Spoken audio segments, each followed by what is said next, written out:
कोई भी सपना साकार करने के लिए सबसे जरूरी है सही कोच का होना। चुनिए एजुकेशन राइज को और करे आपका सपना साकार। Download the app now. Hello everyone, welcome to education rise. ये क्लास 12th का जो हिस्ट्री का है चैप्टर नंबर फर्स्ट, ईंटें मनके और अस्थियाँ, इसके मैं आपको यहाँ पर नोट्स अवेलेबल करा रहा हूँ। बहुत ही जो सटीक नोट्स हैं वो बनाए गए हैं आपके लिए। तो सबसे पहले तो हम वीडियो में इसे पढ़ लेते हैं और उसके बाद में फिर मैं इसके नोट्स आपको अवेलेबल करा दूँगा। इसकी PDF आपको मिल जाएगी। तो शुरू करते हैं हम आज से। ये जो पहला चैप्टर है ये कंप्लीट करने के बाद हम इसके क्वेश्चन आंसर करेंगे और उसके बाद में हम लाइव क्लास में करेंगे इसके MCQs। ओके, तो लाइव क्लास शाम को रहती है 8:30 बजे, ज्वाइन करना नहीं भूलें। तो यहाँ पर शुरू करेंगे। पहला चैप्टर है हमारा भाग 1 जो है भारतीय इतिहास के कुछ विषय भाग 1। इसमें से पहला चैप्टर ईंटें मनके और अस्थियाँ, bricks beads and bones, Harappa सभ्यता या फिर जिसे सिंधु घाटी सभ्यता भी कहते हैं और इसे हड़प्पन सिविलाइजेशन के नाम से भी जाना जाता है। तो इस अध्याय में हम हड़प्पा सभ्यता या सिंधु घाटी सभ्यता के बारे में विस्तार से पढ़ेंगे और हड़प्पावासी लोगों के सामाजिक और आर्थिक जीवन पर चर्चा करेंगे। हम बात करेंगे इसे हड़प्पा सभ्यता क्यों कहते हैं, इसे सिंधु घाटी सभ्यता जो है वो क्यों कहते हैं और इनकी समस्त विशेषताओं के बारे में हम जानेंगे। यह भारत की प्राचीनतम सभ्यता मानी जाती है। सिंधु घाटी सभ्यता भारत की सबसे प्राचीन सभ्यता मानी जाती है और यह संस्कृति पहली बार हड़प्पा नामक स्थान पर खोजी गई थी, इसीलिए इसका नामकरण जो है वो हड़प्पा सभ्यता किया गया। और चूंकि ये सिंधु नदी घाटी क्षेत्र के आसपास फैली हुई थी, इसीलिए इसे सिंधु घाटी सभ्यता के नाम से भी जाना जाता है। पुरातत्वविद संस्कृति शब्द का प्रयोग पुरा वस्तुओं के ऐसे समूह के लिए करते हैं जो एक विशिष्ट शैली के होते हैं और सामान्यतया एक साथ एक विशेष कालखंड तथा भौगोलिक क्षेत्र से संबंध पाए जाते हैं। अब यहाँ पे चूँकि संस्कृति शब्द पढ़ रहे हैं हम ना, हड़प्पा सभ्यता या फिर सिंधु घाटी सभ्यता या फिर हड़प्पा संस्कृति या सिंधु घाटी संस्कृति। तो संस्कृति शब्द का तात्पर्य ऐसा है कि पुरातत्वविद जो है ये संस्कृति शब्द का प्रयोग पूरा वस्तुओं के ऐसे समूह से करते हैं जो किसी विशिष्ट शैली में है और सामान्यतः एक साथ एक विशेष कालखंड और एक विशेष भौगोलिक क्षेत्र से संबंध पाए जाते हैं, उसे संस्कृति के नाम से जाना जाता है। अब सिंधु घाटी सभ्यता या फिर हड़प्पा सभ्यता, तो वर्तमान में ये जो हड़प्पा है ये पाकिस्तान के पंजाब प्रांत के मोंटगोमरी जिले में रावी नदी के तट पर स्थित है। याद रखिएगा, प्रश्न यहाँ से बन सकता है या फिर आपको नक्शे में भरने के लिए, क्योंकि जैसे आपका मैप आएगा तो मैप में भी आपको भरना पड़ेगा। तो हड़प्पा कहाँ पर है याद रखिएगा, हड़प्पा पाकिस्तान में है और पाकिस्तान का जो पंजाब प्रांत है ना, पंजाब प्रांत में, और जिला है मोंटगोमरी। याद रखिएगा, पंजाब प्रांत, मोंटगोमरी जिला और रावी नदी। कई बार प्रश्न ऑब्जेक्टिव में भी पूछा जाता है कि जो हड़प्पा है वो किस नदी के किनारे स्थित है। तो वहाँ पर खूब सारी नदियाँ हैं, रावी है, सिंधु, सतलज है ना, ऐसे ऑप्शन मिलेंगे आपको। तो आपको याद रखना है कि ये जो रावी नदी के किनारे स्थित है। इसका काल निर्धारण लगभग 2600 से 1900 ईसा पूर्व के बीच किया गया है ना, BC आएगा यहाँ पे, ध्यान रखिएगा, BC मीन्स बिफोर क्राइस्ट। तो इसका जो काल निर्धारण है वो 2600 ईसा पूर्व से लेकर के 1900 ईसा पूर्व किया गया, यानी ईसा मसीह के जन्म से पहले। और ये उल्टा चलता है दोस्तों, 2600 से बाद में फिर 2500 आएगा, फिर 2400, ऐसे नीचे की तरफ आते हैं, ठीक है। और उसके बाद ईसा मसीह का जन्म होता है, उसके बाद फिर वापस जो है वो हम आगे की तरफ बढ़ते हैं, 100, 200, 1000, 2000 ऐसे। तो इसका जो काल निर्धारण याद रखिएगा 2600 से लेकर के 1900 ईसा पूर्व के बीच में किया गया है और इस सभ्यता को सिंधु घाटी सभ्यता भी कहा जाता है।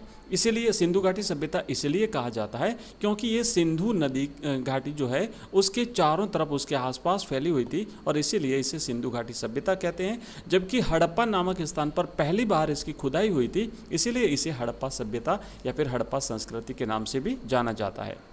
अब हम बात करेंगे जो हड़प्पा सभ्यता है या सिंधु घाटी सभ्यता है, इसके बारे में विस्तार से जानते हैं। काल निर्धारण इसका किया गया है 2600 से लेकर के 1900 ईसा पूर्व। और इस संस्कृति जो है ना, हड़प्पा संस्कृति, इसके चरण या भाग, तो इसे 3 चरणों में विभाजित किया है या 3 भागों में इसे विभाजित किया है।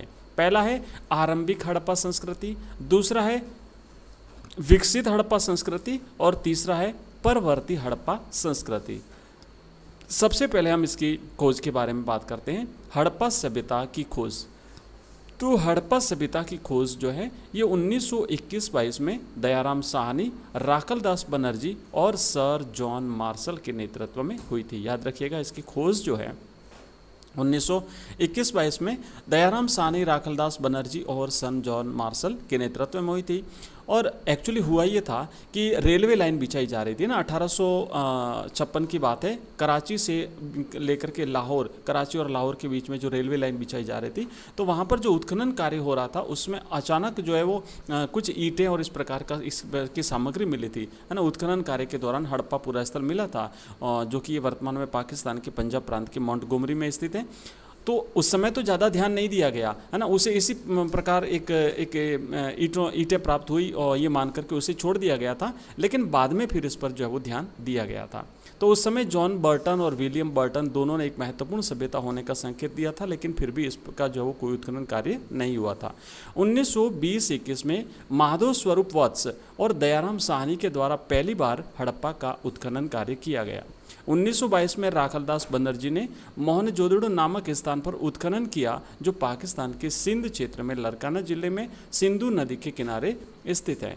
राखलदास बनर्जी इस टीले के ऊपर स्थित कुषाण युगीन बौद्ध स्तूप का उत्खनन कर रहे थे। मोहनजोदड़ो का शाब्दिक अर्थ, तो यहाँ पर ध्यान रखिएगा, इसका शाब्दिक अर्थ होता है मृतकों का टीला या मुर्दों का टीला, या फिर इसे प्रेतों का टीला भी, भूत प्रेतों का टीला भी कहते हैं। इन दोनों उत्खनन के बाद 1924 में भारतीय पुरातात्विक सर्वेक्षण के director general sir John martial ने पूरे विश्व के सामने एक नई सभ्यता की खोज की घोषणा की थी, और सर जॉन मार्शल ने लंदन वीकली नामक पत्रिका में इसे सिंधु सभ्यता नाम दिया था। तो याद रखिएगा, जो भारतीय पुरातात्विक सर्वेक्षण था, इसके डायरेक्टर जनरल थे सन John Marshall. Okay, sir John Marshall. Harappa सभ्यता को सिंधु घाटी सभ्यता क्यों कहा जाता है? तो इस सभ्यता को सिंधु घाटी सभ्यता इसलिए कहा जाता है क्योंकि यह सभ्यता सिंधु नदी घाटी के आसपास फैली हुई थी।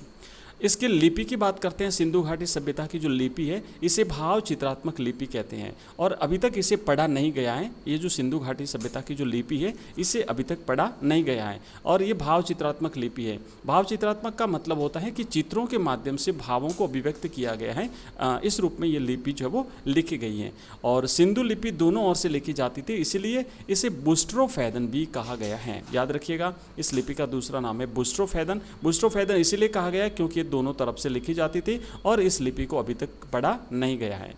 बात करते हैं सिंधु घाटी सभ्यता की विशिष्ट जो चीज़ें हैं, वो है मोहरें। मोहरों की बात करते हैं तो सिंधु सभ्यता के विभिन्न पक्षों को जानने की दृष्टि से विशेष उल्लेखनीय है यहाँ की मोहरें। और ये मोहरें जो है सैलखड़ी प्रस्तर या फिर पक्की मिट्टी से बनी हुई विभिन्न आकार और प्रकार की आयताकार और वर्गाकार मोहरें हैं। आयताकार मोहरें जो है उस पर केवल लेख मिलते हैं, जबकि वर्गाकार मोहरों पर लेख और चित्र दोनों मिलते हैं।